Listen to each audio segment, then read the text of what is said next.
I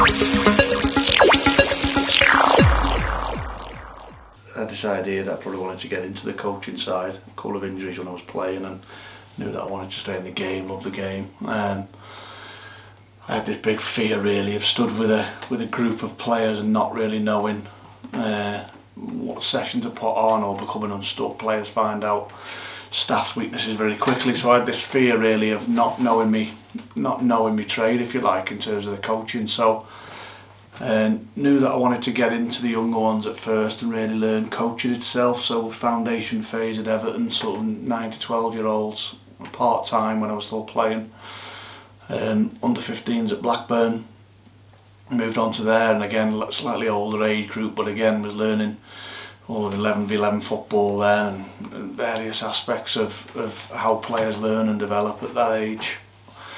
Then moving on really to under 18s and getting a better understanding of the tactical side of the game, and again how younger players and people in general learn. I think I had a good understanding of the game, but then how you teach that and how you communicate that was really where I wanted to learn. So I felt them early years, if you like, were important to gain an understanding of coaching itself and teaching, as well as just, I mean, a lot of players, experienced players who finish playing, they know the game, they've got a good understanding of football, but how you get that across is completely different. So I wanted a good understanding of all that going into coaching first and foremost. Was enjoying the development side of the game, was enjoying developing young players, first with the 18s at Wigan and then the 23s and young men, and the challenges that brought really. I felt I had a good understanding of what it took to become a youth team player, and then moving that forward into the professional game. So I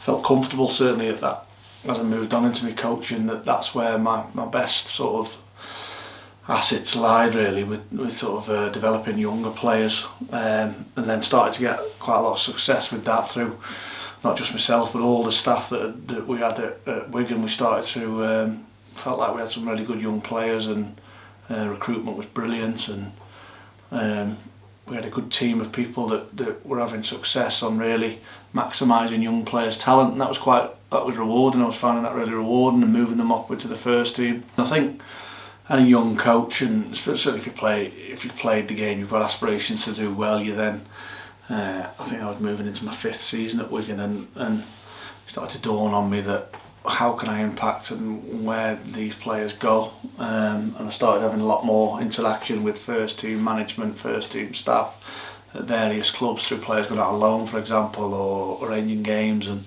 I remember my old youth team coach saying to me, at 3 o'clock on a Saturday afternoon is when it counts, and that's always sort of stood with me. And he was saying to me as the young player, get yourself into a team, go out and play first team football, and sort of come full circle with that really. And I was playing on sort of Monday afternoons or Monday evenings, Friday evenings, Saturday mornings when I was with the under 18s, and I sort of reiterated that to the players. It's about Saturday 3 o'clock. I was sort of heeding my own advice, if you like. Really, it was I wasn't out there on a Saturday at 3 o'clock, and I knew it was a big. I think it's probably the biggest jump, and it's one that you could easily go back to, of course. But I thought for my own development, I was comfortable around 18-year-olds and under 23s. I was comfortable with senior players being passed down from the first team and dealing with that. And it was a case of what's next really, and another bit of good advice I had to going into coaching was get comfortable being uncomfortable, and I was quite comfortable, and obviously Wigan went into administration and things like that, but I was comfortable in my role, and I needed to get uncomfortable, if you like. And I knew the next challenge really for me was working with senior players and working in a first team environment, or starting to do that more anyway.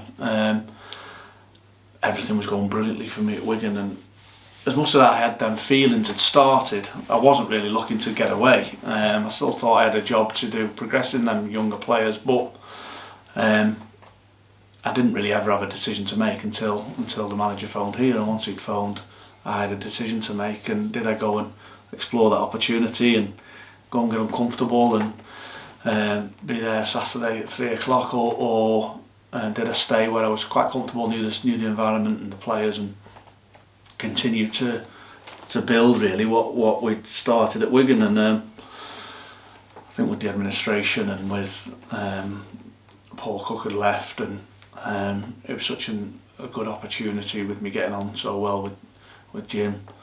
To come here was a really good opportunity for me, and the club and the backing we've got and everything that's geared up to go in the way we all hope it's going to go. So it was a good opportunity for me, and I realised I was still young really in terms of going into the senior end of the game as assistant manager. But I started coaching younger, and I started when I was like 27 and still playing. I did that purposefully so I could get on ahead and move forward. And be in a more prominent position probably earlier than what other people might have done. I didn't want to wait till I was 34, 35 and then get into it and perhaps not be in this position when I was still in my 30s. So that was thought out really. Obviously things have to develop and you have to get an opportunity to be able to move forward. But as I say, the manager here offered me that, and it was a good opportunity for me to come in and then challenge myself again. And just how are you going to deal with senior players? How are you going to deal with players who've had 400, 500, 600 league games? Is it any different? What's the similarities going to be? What the difference is going to be? It was challenges I was going to have to overcome if I wanted to keep progressing as a coach. I've really enjoyed that. I've really enjoyed sort of the various challenges the role so far has thrown up, and me overcoming them and finding different ways, and a whole host of different experiences really that make me a more rounded coach, but also a more rounded individual, and part of my sort of maturity and journey, if you like, through coaching and through management. So certainly given me that over the last 12 months, and that's something I've wanted to do.